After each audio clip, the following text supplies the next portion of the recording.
green, you're on. And when you're on, that's me and that's you. And so we just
morning, everyone, and a warm welcome to Mid-Ohio Sports Car Course. I'm Jonathan Green, and looking forward to our first race of the day. We've got a full day here on the Speed Tour, which will involve Formula 4, F4 Americas, we've got Trans Am, and of course SVRA coming your way. But I'm delighted to be joined by a young man who is going to be racing for Jay Howard next year, but he's now in the development program with Jay Howard, and he hopes to be doing exactly this and doing exactly what this man, Alex Berg, is doing right now, the Canadian who was here in the commentary booth yesterday, and he's now starting pole position. There he is. His name is Eric Wisniewski. You've got to get my pronunciation right, first and foremost. Go ahead. Eric Wisniewski. Got it.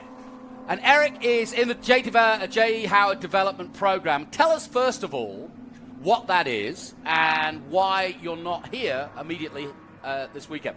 So basically, Scott Goodyear and Tony Perella have put on this amazing program for younger drivers.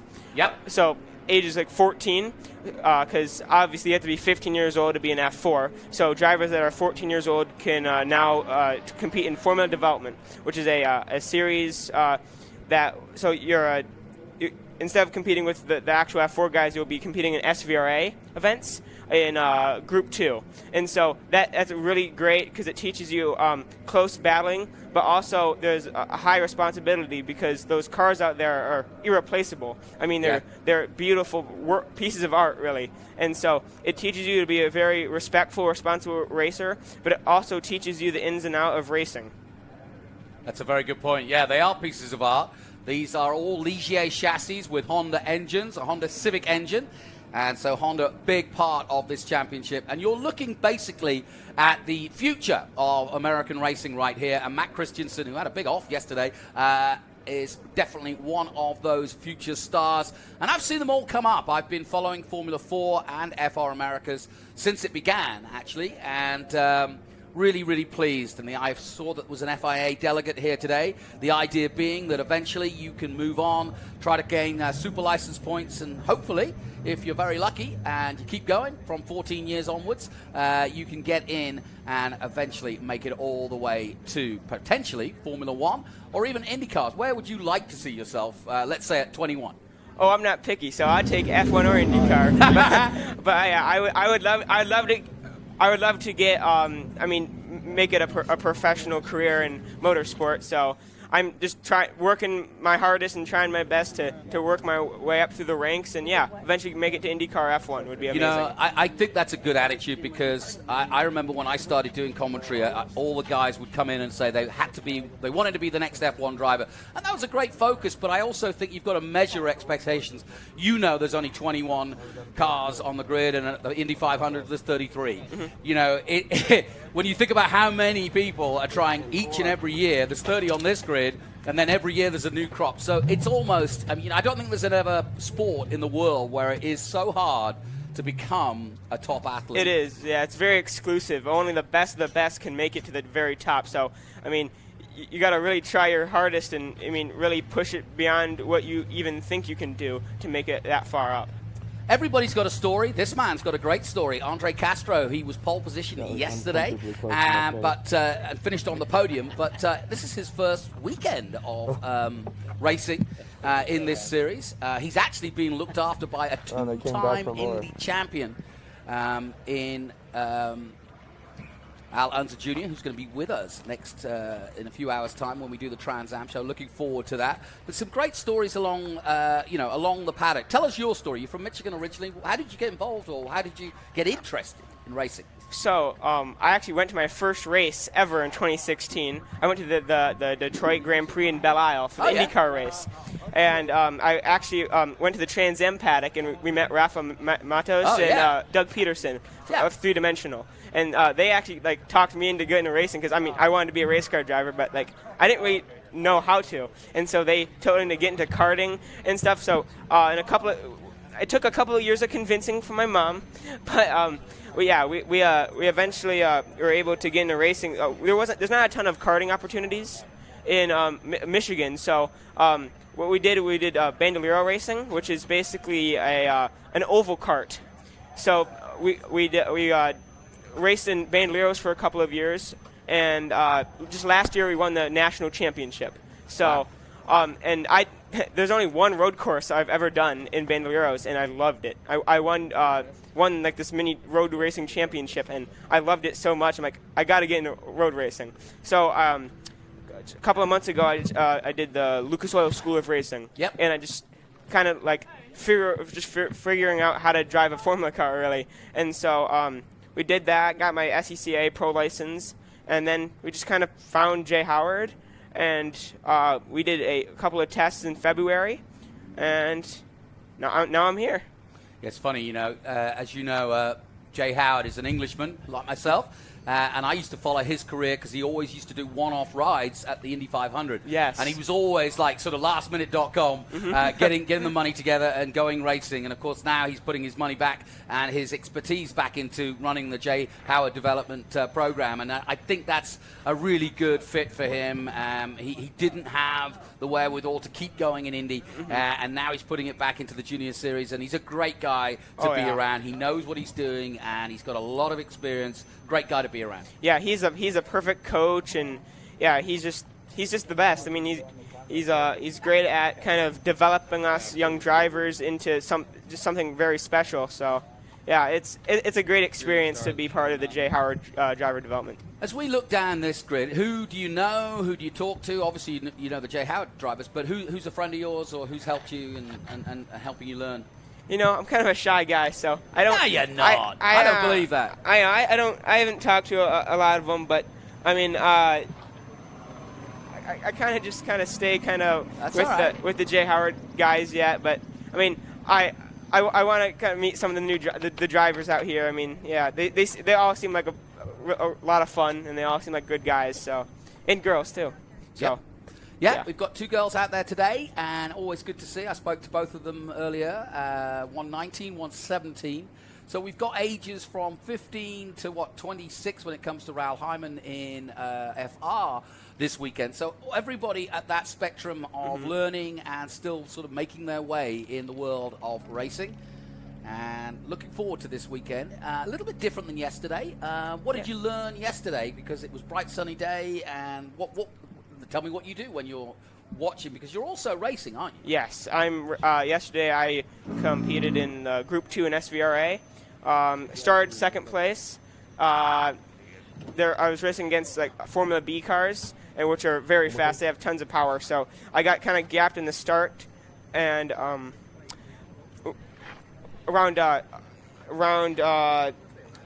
took a couple of laps, but eventually I made my way through because I had way more downforce, and so I was able to make my way through the corners a lot quicker. And so, I got into the lead and led most of the race into the last lap, and then a lap car spun in front of me in the last corner of the last lap, and I was kind of got stuck there. So unfortunately finished 9th, but hope to turn that around today, later today at 2:55, I think, yes.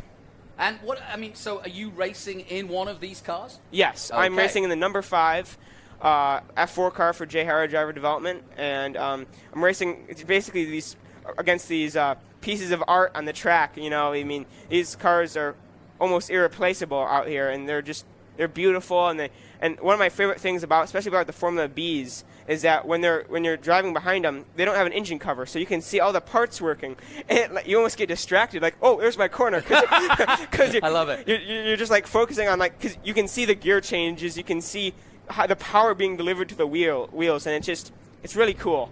So it's a pleasure to race all these guys. They're super great, and they're really nice, and all very respectful, and it's a great time. I've learned a ton. So yeah, it's great. Well, I'm sure there's a lot of youngsters, young boys and young girls listening to you right now on the live stream thinking, oh, I fancy doing that. And so you can be a little bit of an inspiration for them. But I really like the idea of you using SVRA as a sort of stepping stone to get into the actual championship. Because I'm right in saying you have to be 15 to go into the F4 championship. Yes, yeah. Going into SVRA is great. I think Tony Perella and Scott Goodyear really did a very good job at kind of forming this, and because racing in SVRA really teaches you the fundamentals of racing and clean, just good racing. So yeah, it's great. It's been a very great experience so far. Well, as you can see, we had a bit of a delay, but the cars are coming out. It's slightly cloudy. And you talk about these cars being pieces of art. Well, to quote a book, it might be the art of racing in the rain when it comes to your race. Are you any good at that? Because it could be raining later today. I mean, I hope so. I tested in the rain once, and it was a blast. I mean, like, driving in the rain is super fun. You got to be very focused and very smooth with the wheel. So it takes a really good driver to master it.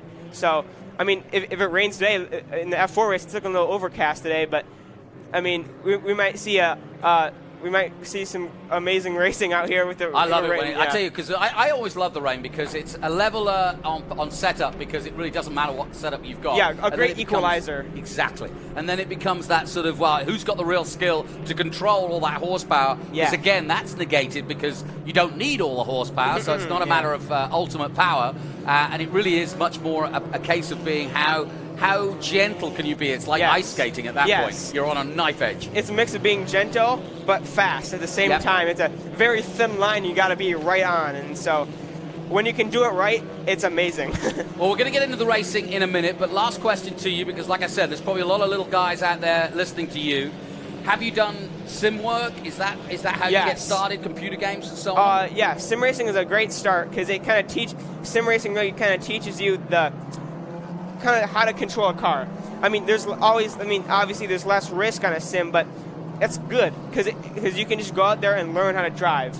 And so, I mean, whether you're starting, in go-karts or sim racing, like follow your dreams and just work as hard as you can, because if you just work as hard as you can and just try your best, you'll make it. You'll make it up to F4. So you just got to believe in yourself. Is the biggest thing. So you got to believe in yourself and your talent.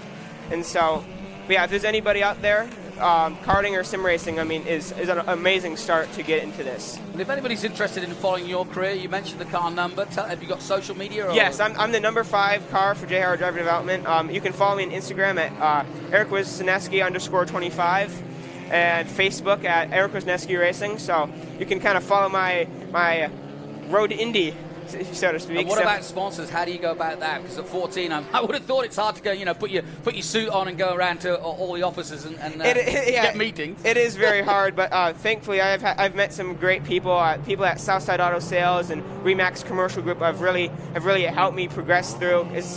I wouldn't be here without sponsors. As many people know, racing is not a cheap sport. So, no, not at all. So, sponsors are super vital, and I'm so happy to be able to have amazing sponsors like them to help me progress through racing.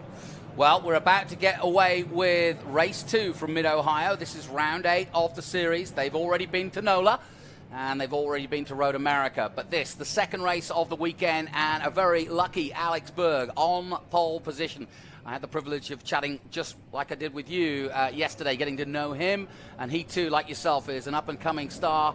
And looking with that pink helmet, he said, "You won't miss me. I'm in the 08, but I've got a big pink helmet." And there you see it. Yes. You can't miss it. And alongside him is a guy I've been following for quite some time, Ryan Sheehan. He lives in Austin, Texas, where I live. And he went to the Circuit of the Americas to saw a Formula One race a few years ago. And he said to his dad, "I want to do this." And here they are, which is a great story. Yes. A lot of dreams being fulfilled here as we get ready for our second race. Eric alongside me getting ready for the start.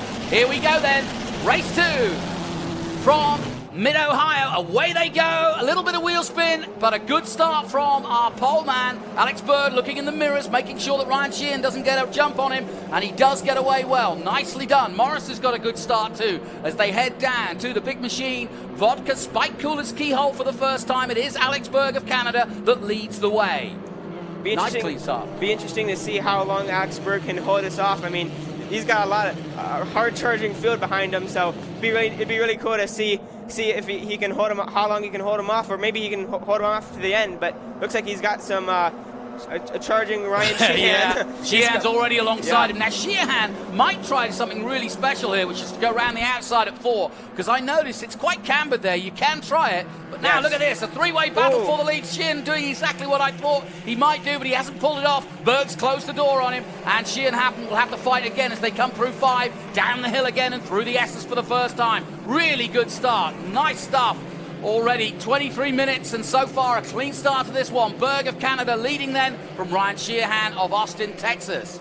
Noah Ping with a great start too. I mean, he's made some good spots up. I mean, I saw him. I think there was a move on the outside around turn 5. So I mean, he's getting up there pretty quick. Well, let me ask you this. If you were Ryan Sheehan now and you know this track, you were out here yesterday, you'll be out here this afternoon, where would you make a move now on Alex Berg? Where would you wait a little bit, or would you try to get ahead early, and where would you try? I think for right now, I'd be pretty patient, because it's kind of, this is the last part of the track's kind of a difficult spot to make a move. So I would try to set it up for turn 2. Yep. And if you can't, the keyhole, and if you can't make it through there, kind of regroup and make a move down into turn 4, because I mean that's a great confidence tester right down there. Yeah, no question about it, and that is a very good idea, and that's exactly what the 65 is trying to do on the inside of the keyhole. Wow, there's some drama here, and Jay Howard are right in the middle of it. Noah Ping, several cars all jostling for position. Great start to this one, and away we go. But right now, Alex Berg still leading the way. But it's side by side. Here comes Ryan Sheehan again on that outside move. And this time he's really kept his foot in, but he can't quite do it again. He's going to try it again, but Berg is wise to it by the looks of things. But if they're not careful, as these two fight, they're going to get in trouble, because the man behind them is right there. What a close start. Really good stuff. And I'm just looking far back. Castro a little further back than he was yesterday. And we're looking down from the drone. I love this drone shot. As they come into Thunder Valley, you can really see how far they are away from each other, yeah? It's good stuff.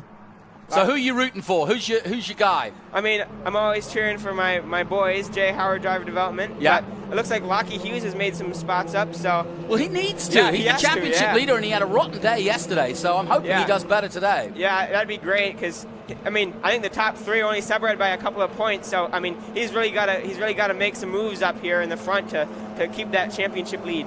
Yeah, for those of you who weren't with us yesterday, Bryson Morris took a great win, the man from Tennessee, and Ryan Sheehan was second in that race. Andre Castro, who started from pole, actually finished 3rd, Gabriel Fonseca 4th, and Alex Berg, the man you're watching now, in the lead, or just about in the lead, because Ryan Sheehan's trying it every which way and loose to get by. Look at this stuff. This is excellent. Ryan Sheehan on a strip at the moment. There you see it. Berg, Sheehan, Ping. Noah's up to 3rd place now. Then it's Hughes, the championship leader. Morris, Castro, Fonseca. Isambard is in 8th place. Then Christensen, and rounding out the top 10 is Brown. Look at this. Sheehan again at turn 4. Tries round the outside. The inside line should give him the lead at the next corner, and he's holding off Berg. Well, technically I've seen Takuma Sato do that, and Alex Rossi, but not 3 wide. But look at this. Ping's coming through. He's going to try and take both of them. Wow, that was brave. Yeah, great move by Ping. I mean, he's being patient really paid off there. I mean, Berg and Sheehan really had a scrap there, and Ping just kind of was just staying back and just waiting for that move, and he got it done. So, I mean, yeah, good job on him. Yeah, I feel for Sheehan there, because he tried a really good move, and he almost pulled it off, and then he got duffed up effectively, as coming into shot now is the number 6 of Lockie Hughes from the Gold Coast in Australia. So he's definitely, whatever he's done overnight, he's turned it round, because he's right in the thick of it now. And look at Sheehan. I think his concentration has gone, and he's kind of not lost it, but it's really knocked him back a little bit. That confidence that he had right at the start here, he's going to have to rebuild now, because he's lost a few places. Yeah, getting a little frazzled there. Whoa! Berg holding on for dear life now. That's Hughes coming into picture now, side by side, as they head down the big straight. Amazing scrap for 1st place here. I mean, Berg's doing a really good job trying to hold off everybody. I mean, yeah, he's doing good. Well, the power is with Hughes. It looks as though Berg's got a problem of some sort, yeah, because he's kind of going from side to side. It's as though the suspension's loose or something, because it doesn't look as controlled. It's something weird. Ben Sissel just pointing that out to me, my co-commentator for the rest of the weekend. But at the moment, it's Lockie Hughes from Australia who leads the way in that number 6, the J. Howard development car doing the business. Yeah, let's keep an eye on 4th place, because there's definitely something awry. The car just isn't. Look, it's. Oh yeah, it's wiggling about. It's wiggling about as though the suspension's bent, or possibly a slow puncher. Oh no, yeah, that's a shame. Real shame. Yeah, real shame. He was doing so well. I mean, yeah, he's pulled off line. Ah, dang. Oh. What a shame. That's racing, folks, as they say. As we look at Morris in 6th place. Bryson Morris, who won this race yesterday. There he is in the number 39. Just behind him, Fonseca, the 76. And sadly, Alex Berg is going further and further back, just as Sheehan has. So this race has changed completely in the last couple of laps. Well, Eric, we've got a time now to relax a little bit. Your guys in front, and now Castro, who had been pole position, and it looks as though Alex Berg is coming into the pit. So they'll have a look at that car, and sure enough, here he comes. What a shame. No pit stops expected in these races. And there we see it, thanks to Mr. Garcia, and he's shaking his head in that pink helmet. Rear suspension is what we suspect. Oh, yeah. What a shame. Yeah, they're having a look at it. And it could be as simple as either getting... oh, yeah. Badly bent. So he's either touched another car, or that has just kind of made itself loose and bent as the race has gone on. But either way, you can't race like that. They'll get him out of there again, but or get him out. Yeah, they're putting on a new tyre. But shame. Bent left suspension then. And that's all it takes. Have you had any mechanical issues yourself this year? Not too many. I mean, I've had some coming out of the pits, but not too many out on track, which I'm very thankful for. But looks like I think Berg might have gotten that damage from racing Sheehan so hard. I mean, they're wheel to wheel. Maybe he picked it up, maybe hitting a curb too hard at a wrong angle. Tell me a little bit about this track. What's it like to race? What do you like about it? What don't you like about it? Oh, it's one of my favorite tracks I've ever raced at. I mean, it's a beautiful circuit. It's very fun, very tricky and technical, though. I mean, you gotta be really on it. And looks like Sheehan. Somebody locked up. I can hear it. Has a problem. He's falling back real fast. Yeah. But yeah, very tricky technical track, and you got to be very focused. And I mean, it's hard. So I mean, you gotta really push it harder than you think you can. Yeah. You gotta get every little ounce of your performance out here to be fast. So, but yeah, the keyhole is one of my favorite parts of the track. It's just like you're going up. It's kind of an uphill braking zone, so you can brake a lot harder because of gravity's pulling you down. Yeah. So I mean, you're braking like past the 100 board. So yeah, it's great fun, and then kind of gotta have perfect rotation around the corner and get right back on the gas hard. So yeah, and that is important to get early on the gas out of the keyhole so that you can get that speed up the long straight. Yeah. Because when you lose time on the keyhole, it just multiplies down the straightaway because you're losing all that top speed going down.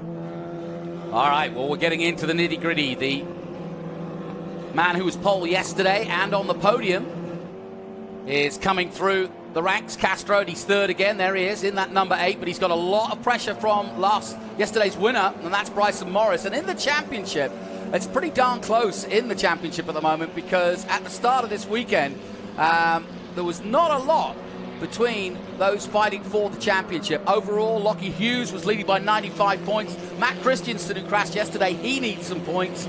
But a good day for Bryson Morris, who was 5th at the start of the day, and so many of them were in the mid-60s. 68 for Nicholas Rivers, Noah Ping on 66, Bryson Morris, who's now moved up after starting with 65 yesterday, and Alex Berg, who sadly is not having the best of days today, but he got points yesterday. So it's getting tight at the front of the battle for the lead, as Bryson Morris does get past Castro for 3rd place. He would love nothing more than another podium today to build some more points. Tell the fans out there that want to do this, they've probably all done a little bit of sim racing or a little bit of karting. What's the hard thing to learn? What are you learning each and every day? Just like car control. I mean, from going from like bandoleros, which is basically kind of a go-kart, kind of handles the same. I love bandoleros. Yes. They're awesome. Yeah. It's kind of weird because like as you go through fast corners in bandoleros, like to get more grip, you kind of have to get off the gas. Right. But in these cars, actually more throttle gives you more grip because you got all that aero. So it's kind of counterintuitive actually. So it's kind of cool that when you go faster, you just get more and more grip, and it feels better the faster you go. Yeah, it's a mental game, isn't it? Because you've got to trust. The car is designed for probably more grip than you're thinking it's able to do. Oh yeah, that's actually kind of my thing I'm kind of struggling with lately, is just having the confidence in myself and knowing how much grip the car actually has. Yep. But as I'm doing more and more races, I'm building more confidence in myself and in the car. Keep an eye on, whoa, somebody going, that was Flores, I think, going onto the dirt for a moment. I think it was Seth Brown, actually. Okay. Yeah, Yep, Seth Brown just ahead of Flores. Good point. Yep, 8th position for him. And a good battle between these two now. Fonseca and Brown going at it side by side. And the 22 of Flores just ahead of them. Then there's the number 4, Brown. Whoa, a little touch there. Robbins Racing, as they say. Good stuff, though. I like it. Keeping an eye on Carrera. He's moved up to 11th. I was talking to Raul Hyman about him. He's a young Argentinian who's raced in Europe already and the Spanish F3 Championship, trying out America for the first time. So we welcome all comers, as it were. We've had some great Mexican drivers here. We've had Argentinians, Uruguayans, and a few Brits, as well, of course, as a host of American and Canadians. This is the first level, slicks and wings, on the ladder to racing success. So you really are seeing the young blood, effectively, of the future of racing in America, if not worldwide. And of course, these championships, F4 and F3, are national championships as well as international championships. We've got the FIA F3, which currently runs with F1 on a lot of the similar dates. And of course, that's where a lot of the Americans, like Logan Sargent, who is now signed up with one of the F1 teams, start their way. Kyle Kirkwood started just this way too, and now he's, of course, an IndyCar driver, doing a great job. I remember him doing F4. Great battles all through the midfield, trying to get that, just a couple of points. But yeah, some amazing battles. This is Carrera that we're looking at now, the Argentinian, and he's battling hard with Bennett. Barker down in 18th position, his first season, the man from Houston, Texas. Caceres, one of the female drivers, she's in 19th position at the moment. And Sheehan, sadly, has dropped down all the way to 21st. And I wonder if he, too, like Berg, obviously Berg's coming to the pits, that's why he's so far down. But I wonder if Sheehan's also got some mechanical issue, because he did sort of drop out of sight. Yeah, I think he went in the pits, too, so I think both of those guys had some mechanical issues. Whoa, Noah Ping risking it all there. Oh, and now that's Maddie Aust in the number 9 for Crosslink Kiwi Motorsport. She spun it round, the girl from Fort Worth, Texas. She's going to try to get it going so they won't call caution, but yeah, I think she'll be able to get it going. Well, she's got 4 national titles in cheerleading, so she knows how to spin round, that's for sure. Sorry. She won't forgive me for that one. But no, she was telling me about that. What a career change. So, hey, girls, if you fancy yourself out there and a racing driver, you can do it from cheerleading. How about that? But she was a very good cheerleader, I may add. She was second in the world. Wow. So not bad at all. And Madison Aust, a name to remember for the future. We've had Chloe Chambers here last year. She's now in the W Series and going well. And it's great to see the success stories of all the drivers that come into this championship and then move on to other championships. It's always nice to keep up with them. Ping's really pushing to get to the lead here, but Lockie Hughes just holding them, keeping a little safe distance between them. Well, let me ask you this, We've talked about overtaking. What about the sort of opposite of overtaking, which is to try to force your opponent into a mistake? Could that be a way of doing it, or trying to get that lead? Yes. Bryson Morrison. So how do you go about that? Do you just keep sort of nudging? Yeah. So like, it's all, again, like you said, it's all a mental game, really. I mean, so I mean, just a pretty well-known move to get in the driver's head is just to like going into a corner from a long straightaway, just kind of move out, get in their mirrors a little bit and then get right back in. Even if you can't complete the pass, just so they can see you. Absolutely. Make yourself as big as you can. Yes, and then they'll be looking in their mirrors, and when you're looking in your mirrors, you're not looking forward. You're not looking forward. Yep. Scott Goodyear will tell you that. So how have you been working with one of the greats of American racing, the Canadian Scott Goodyear? Does he give a good talk to? Oh yes, yeah. He's been really great, and so yeah, it's really cool to be able to work with all these huge names. Yeah. I mean, we're only in F4, but I mean, like, there's so many huge names here, and it's just really cool because you get all this exposure to all these greats. So, absolutely. I saw Roberto Moreno, and I was in Monaco to name drop a little bit, but Roberto was racing historic Formula One, of course, was a Formula One driver himself, and he's now with TJ Sport right here in the paddock here. Wow. And then they've got little Al, of course, a two-time champion in Indy and a two-time winner of the 500. Not a bad place to be. So you never know who you're going to bump into at this racetrack. So we're getting down to the business end now. 8 minutes to go. Bryson Morris very much in the hunt after winning yesterday. Yesterday's podium was Morris, Sheehan, and Castro. Sheehan's not going to be there this time, and we're going to have a very different finish to this one. But there's still more racing to come from this. It's been clean, though. No cautions so far. Slight delay at the start as we look at Arturo Flores from Canella Racing. Field spreading out there as they head down towards the keyhole again. This is the corner we were talking about a moment ago, getting the drive out of here, because from here all the way down to turn 4 is a long, long way. I mean, it probably feels like it's forever, right? Oh yeah, it does. Yeah, it's like you're thinking like, man, how long is this going to take? I mean, you have to watch out. Yeah. Like, do your homework. Yeah. So how's schooling going? Do you still do a little bit of that? Oh yeah, just got out of 8th grade, so okay, good. I'll be a freshman next year, so yeah, I got to keep all A's to be able to race. So working as hard as I am on track as I am in school. So that's good. Well, that's a good attitude, and I'll tell you what, that is a smart move too, because I know a lot of racing drivers who think that's all they're going to do for the rest of their life, and suddenly they get to 18 or 21, and it's like, now what? So yeah, keep up your schooling, whatever you do. But there's so many jobs in motor racing, and that's another side of this. It doesn't always mean that you have to be driving the car. It is the expensive part of it.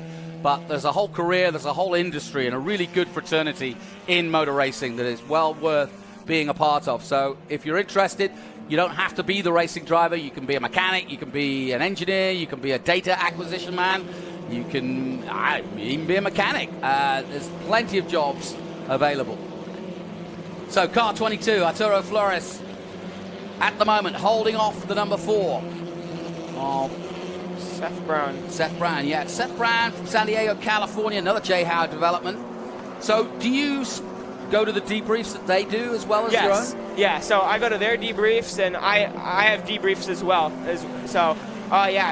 Just being in there and watching their video and seeing their data is really helpful for me, just so I can see what they're doing, and see what I'm doing, and see how I can improve myself to be like them.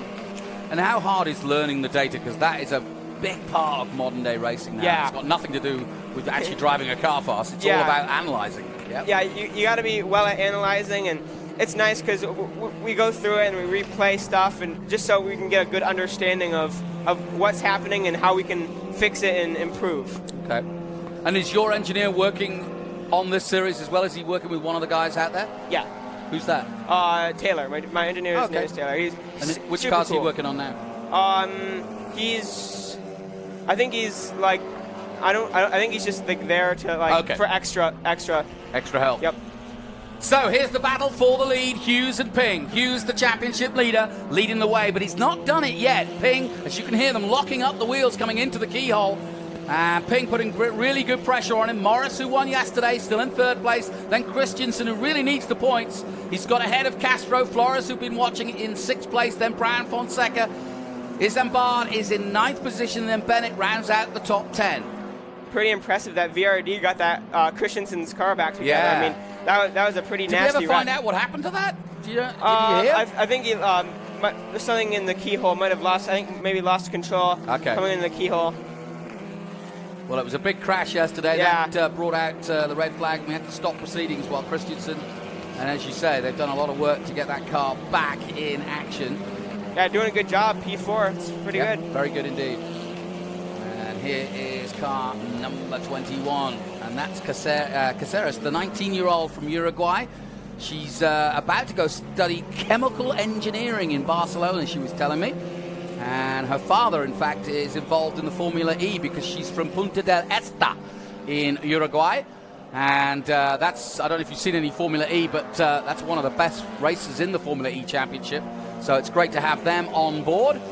And she working for International Motorsport. This is just her first time out in Formula racing. She did a test in Arizona for the W Series, but yeah, learning her way. Looks like a slightly bent wing for Ping. Oh yeah, just slightly. That's all. But it won't help down the straight. Do you feel it when it's slightly not right? Yeah. It's kind of weird, especially going from cars without aero. When it's slightly off, you can feel it, especially in the corners sometimes too. You get maybe a little understeer or sometimes an oversteer, depending on how it's bent. And we always talk about drafting. We see it in the Indy 500. We see it in Formula One. We see it even at this level. How close can you be to another car before you start feeling the effects of the air that's running over his car that's hitting yours? It's usually around like a second, and right. But it's not super strong there, but you can kind of feel it. It's right when you get half a second and closer, you really feel it. Really what pulls. happens? Is it just sort of just moves about? I mean, you can tell because you have shift lights on your steering wheel, and they just a couple more light up. That's interesting because it basically sucks you in, of course, and that's what we call the draft. And you can certainly do it here at Mid-Ohio down that back straight. Yeah, that back straight's great for it.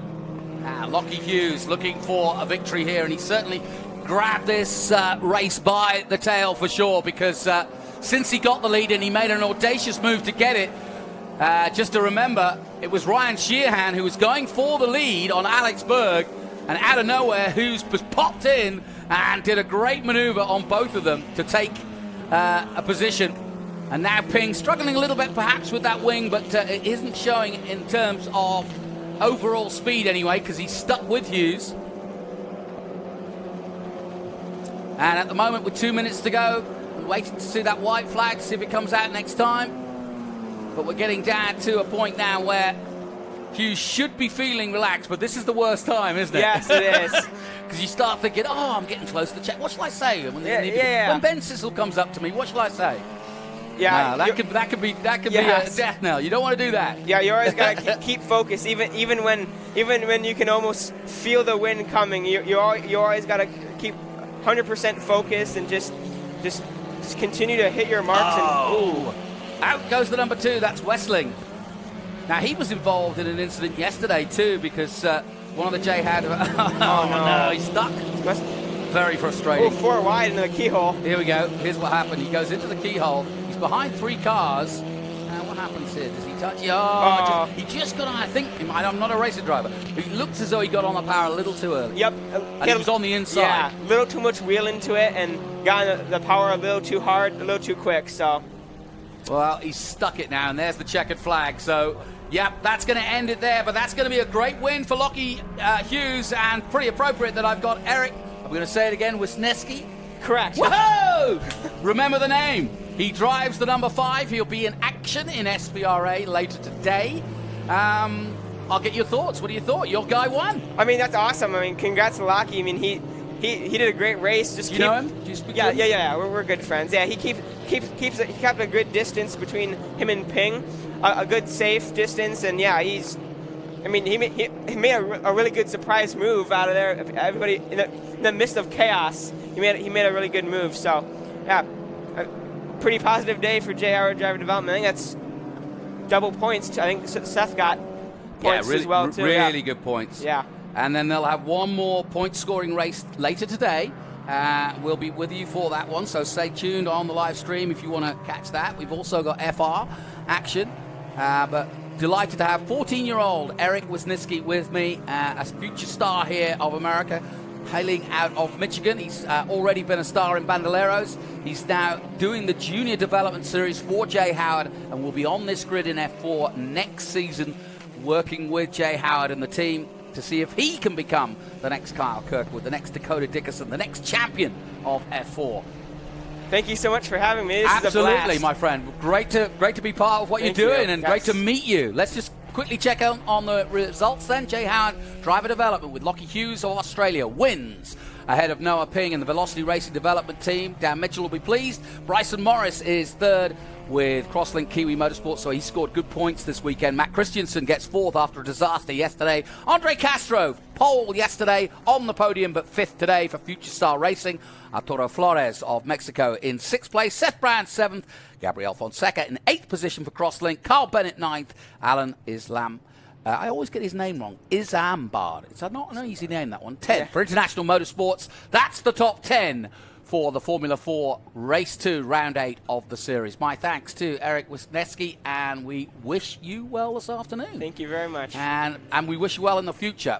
Last time, give us your social. Tell everybody where to watch you. The number 5, Jay Howard driver development car, white, red, and blue, and Instagram's Eric Wisniewski _25. Facebook is Eric Wisniewski Racing. Am I going to see you win the 500, and will you wave to me when you do? I will. Good. I'll Don't forget me. I'll get you pit passes. There you go. Now I like you. Now I'm definitely going to get on your social and follow you. No, I said that to Alex Rossi, and he did wave. That was good because I've been following his career all along too. All right then, that concludes our coverage of the first F4 race of the day. They'll be back out in action later, so they'll have time to fettle their cars and get ready for another one. But we've got some great action coming your way, including our feature race of the day, the TA2, a full grid of TA2 maestros, including the man that Eric here had a good chat with when he started his racing career, Rafa Matas, our champion.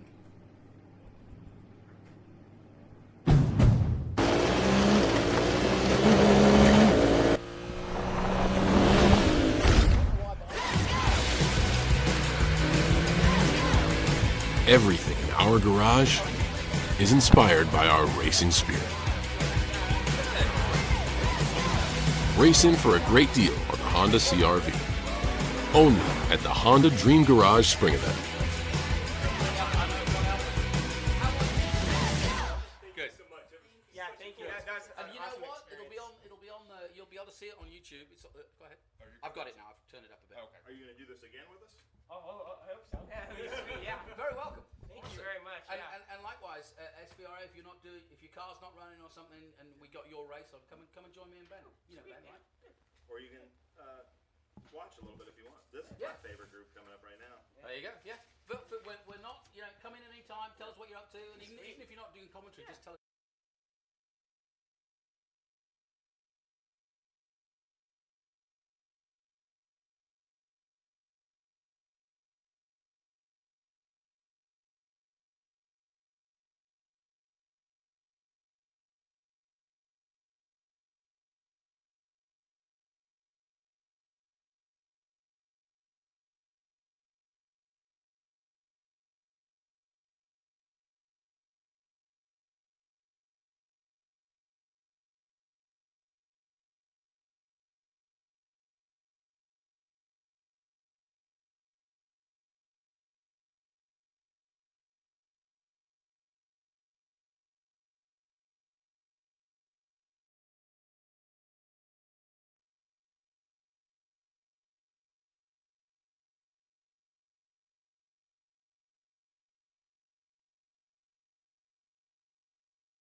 Okay, welcome back to Mid-Ohio Sports Car Course. It's a slightly cloudier day than yesterday, and there is the possibility of rain coming later today. But we won't talk about that, because right now it's absolutely glorious as we turn our attention to the SpeedTour and SVRA, all part of the Vintage Grand Prix of Mid-Ohio. And talking of a vintage great, Ben Sissel's alongside me.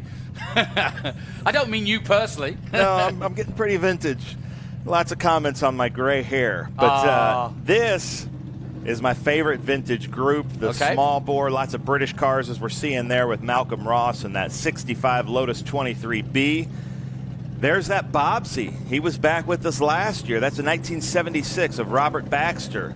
Bobsy SR7 in memory of Jerry Mong, designer and creator. Oh, that's nice. And then John Nash, he was with us last weekend, had bad luck at Indy last weekend. His His car broke down hauling his camper broke down hauling here, and he rode his scooter a couple miles in to get a truck to go get his trailer so that he could race with us. So Lorna and John Nash, welcome. And John's qualified. One that we're going to have to talk about is Chris D'Amico, who's usually up front in Group 5, is all the way at the back of this pack. I was about to say, is he in this one? Because he's a perennial entry just like John Nash, yeah?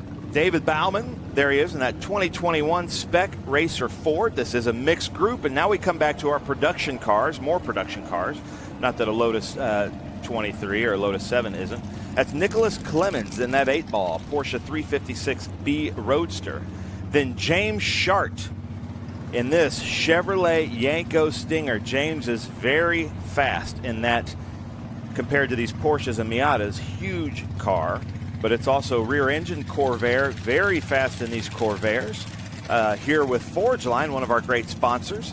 Then there's the first of our Ben Mayer in that Mazda Miata 2003. That's an NB Mazda Miata.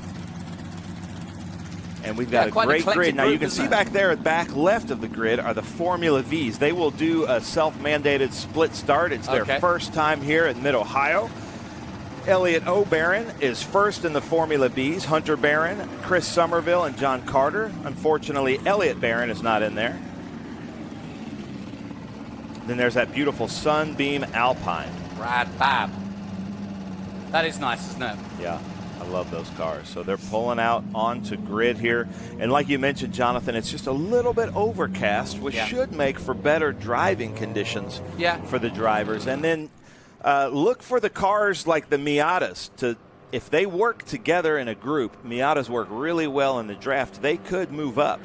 It should be a really good race between James Shart and Nicholas Clements with the 356B Roadster and James Shart in that Chevrolet Yanko Stinger that we're looking at right now, then followed by a small gaggle of Miatas. Love that Datsun 510. Who's in that Datsun 510? Dave Patton. What's a Kellison? And then this Kellison, that should be this red car right here, right? Yeah, Kellison FV and a Kellison Mac 1. That's the first time I've seen that. Yeah, that Kellison Mac 1 is that 1969, that red, white, and black car. Look at that Bobsy. Now you can see John Nash weaving back and forth at the Big Machine Vodka Spike Cooler's keyhole turn, just trying to get some heat into their tires. That Austin Healey Sprite there, that blue and green car, I forget, but that has a body kit on it. It's an Austin Healey Sprite with a body kit. I forget the body kit manufacturer. He told me last year. I made a note, but I forgot to bring my Mid-Ohio notes. So my fault, people. But if you know and you're following us on SpeedTour TV on YouTube, leave us a comment, and I will read your name as the expert. If you know anything about these cars that we're not saying, leave a comment. We don't mind rude comments. As long as they're appropriate. Tell us where you're watching from and who you're cheering for. This is one of the greatest passing zones here at Mid-Ohio. Franklin Road Apparel, turn 4. Yeah. It is, like you were talking about yesterday, a little bit cambered. Yeah, making it a little bit easy. Yeah, it's almost the outside line. You can pass on the outside there, giving you the advantage to the next left-hander. And we're going to see that a lot in the racing today, especially in TA2. If you have the cojones to pass on the outside, then you've got the inside. Is that a special extra mechanical part? It is, yes. Yeah. That's what I thought. Yeah, and that's not a gender thing. Men and women can both have cojones. Okay, good. I'll tell you, our women racers have more than most. Yeah. Yeah, and there are a lot of... You see Amy Ruman yesterday? She was flying. Yeah, great women racers in our vintage classes as well. How about Debbie Cloud yesterday? Yeah. Awesome. Great shots from our drones here. We do start on the front straight here. So they're coming to the start line. James, the pace car drivers, bringing the pace car in, lights out, as they come around Optima Battery's carousel corner. And, Jonathan, I'm going to give it over to you. All right, here we go then. The start of our Group 1, 3, 4, 5B. And, of course, that gaggle, as you say, of Miatas coming out of the carousel now to take the start here in our First SVR race of the day, and it's the 1B of Robert Baxter, who dives in that Bobsy SR7 into the lead. Nicely done, and here come the Miatas. Lovely sand. But yes, the Bobsy in the lead, very closely followed by Malcolm Ross in that Lotus 23B. And in fact, the Lotus looking and sniffing up the inside. He won't do it this time, though, in the number 69, or will he? They're side by side as they exit the keyhole. And who's got the grunt, I wonder? Well, that little Lotus has got lots of grunt. It's very lightweight. But the Bobsy holding his own as they head down through the kink at 3. Finally, Malcolm Ross takes the lead in the Lotus. Yeah, that Lotus should be able to outbrake going into Franklin Road turn 4. But I noticed James Shart up ahead of the Speedster there as John Nash looks inside that brand new Spec Racer Ford at David Bauman. Yeah, that's so it's a Spec Racer Ford. What is that? Basically defined by the Ford engine? Yeah, it's usually, I think they're 2 liters. It's an SCCA class. There's usually 50 of them out there racing, and that is the SCCA Spec Racer Ford. Fair enough. Looks fun. And look at him go. Malcolm Ross, now he's got the lead, is pulling away in that 65 Lotus. Yeah, and this is, you would expect him to be out there in this Lotus 23B. Anytime in this group, we've got Doc Bundy here a lot, Travis Engen, and this is a track suited for these nimble race cars. You know what I love about SVRA? You don't know who's going to show up. Joe Nemechek, one of the greats yesterday. Yeah. And he won. yeah, he's loving this too. But look at that. You know, a Corvair versus any other American car from that era would have been considered a small car. But in this little group of small European cars, it looks like a big boat. Rear engine car, lots of weight in the rear. But James Shart always gives great battles. We've had a Corvair only feature group here about 3 years ago. And he and Logan Dernoshik just went side by side the whole race. It was so much fun to watch. But look at that Porsche Speedster 356B Roadster there with the Miatas right behind. Now, if these Miatas work together and get in a train, I think they'd be able to take this 356. That really is a classic Porsche, isn't it? And you can see, when you look at that car, you can see how the modern Porsche developed into what it is today. Yeah, the lines, the genesis since the late 40s has been basically the same.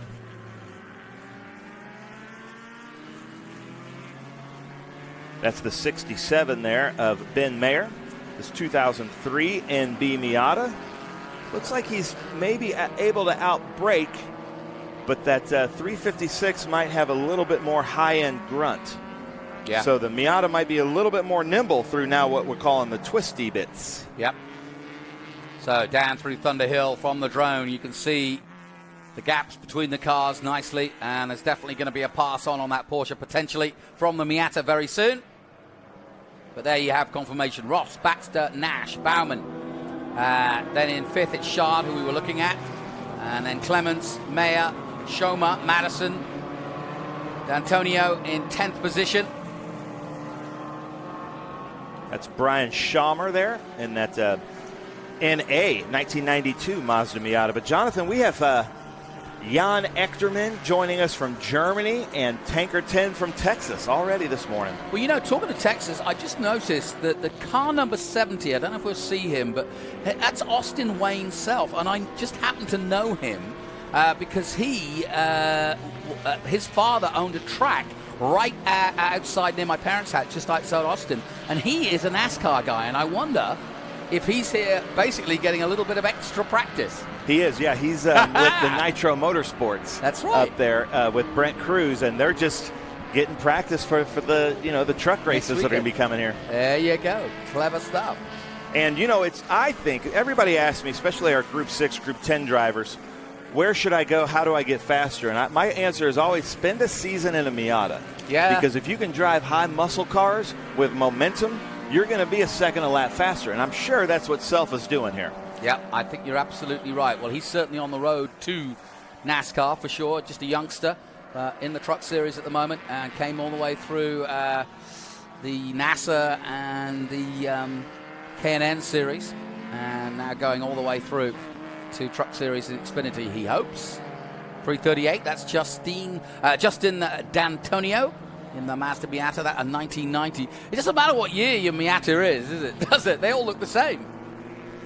Yeah, there's a delineation between the NAs and the NBs. That would be the first delineation there, the NA, the pop-up headlights. So the NA is the pop-up and the NB? Yeah, the NA was kind of the first iteration. The NB, I think they went to 1.8 liters. Okay. The joke is no acceleration or no brakes, but that's not true, because the saying is Miata is always the answer, and I fully agree with that. I think that is a good answer, but Datsun's a good answer too. I love these 510s. PL510, right there with the 338. Good battle between these two, Dave Patton and Dan Antonio. And here comes the 4 Craig Seifert. Craig Seifert, I think we've got something wrong here because so we need some Miata comments here. We might have gotten the NANB confused, or it might be confused on my paperwork. So there's some Miata experts watching, so fill us in here as we look at this beautiful Kellison, I believe. Yeah, that's a good looking car.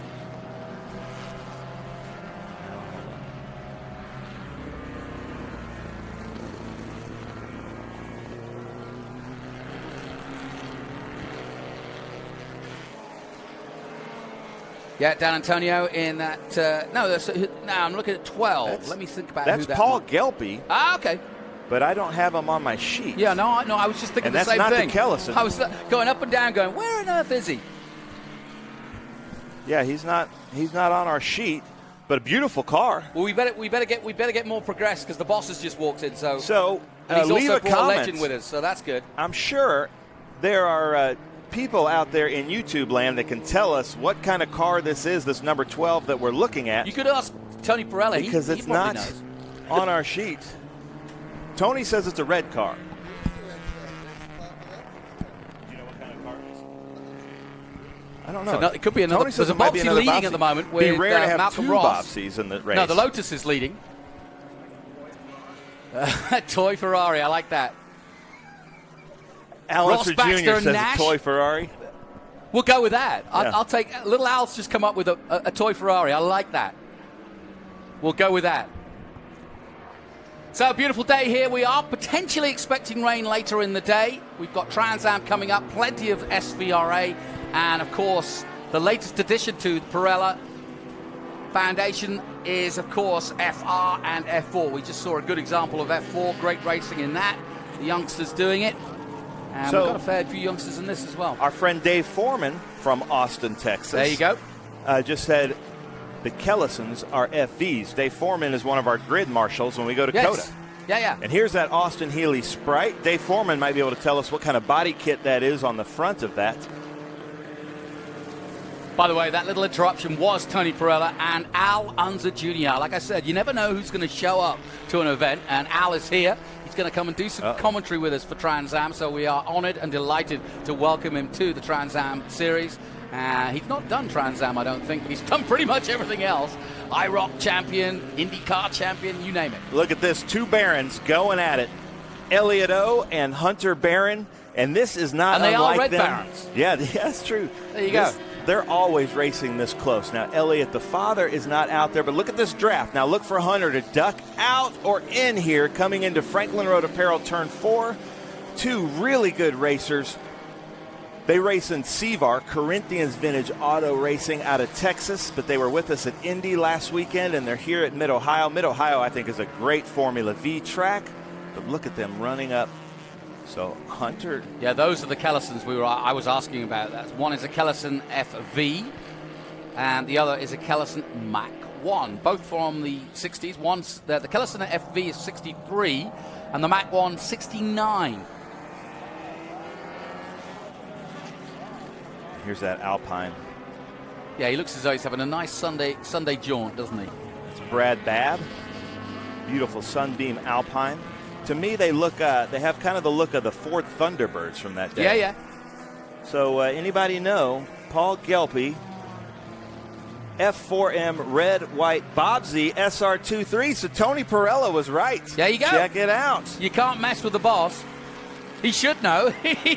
He's the guy who has to put all the entries together over the years. So he should know. He's a Corvette expert, that's for sure.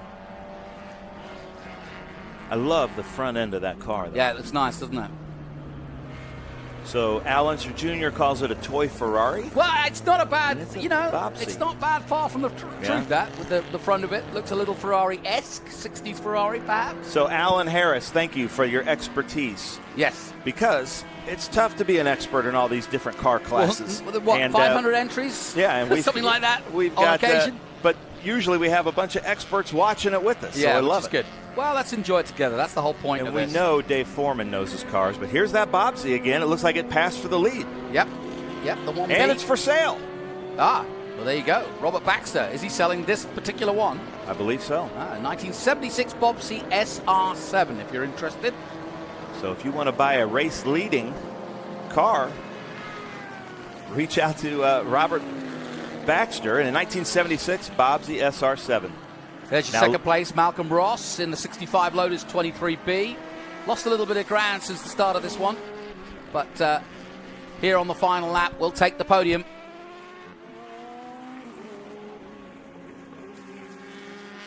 Lots of fans here at the Mid-Ohio Sports Car Course. Love coming here. It's going to be busy here the next couple of weeks. But we're on the final lap, Jonathan, so call Robert Baxter and Malcolm Ross in. Well, the gap between Baxter and Ross is 1.4 seconds. Nash is still third, but he's some way back now in the number 7. Nash in that Lotus Super 7, of course. There he is, down below. But it's Baxter coming towards the line now to finish his final lap and take the checkered flag. And that 1B of Robert Baxter, the Bobsy SR7. Here he comes. Out of the carousel for the last time, and he'll see the checkered flag now, and there it is, waving for him. Checkered flag waves then for Robert Baxter, who wins in his 1976, and as Ben says, it's for sale, Bobsy SR7. Second across the line will be Malcolm Ross in the Lotus 23B. He crosses the line now, and in third place will be John Nash in that Lotus Super 7, that silver car. But let's celebrate with the 1B.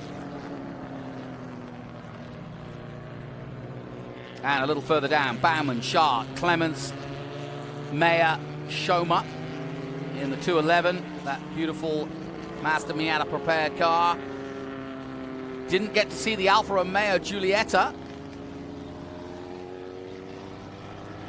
But some good battles throughout this group racing. We'll have more group racing coming up, and we'll also have that development race coming up, which Eric Wisniewski, who was with me a moment ago doing the F4 race, he'll be up at about 2:55 this afternoon in the group races. And that will also include the others from Group 2. So a packed paddock, as you can see, looking down high over the pits and the podium right there in the middle. And while we've got a pause in the action, we'll do the same. We'll take a short break here from Mid-Ohio. Join us for the Vintage Grand Prix of Mid-Ohio after this. A marathon coach owner is someone who expects exploration and relaxation to blend flawlessly. For the most reliable, luxurious motor coach on the market today, look no further than Marathon Coach. Indulge that wanderlust, leave any cares behind, and lead a life filled with adventure. Join the Marathon family and take your 5-star hotel with you.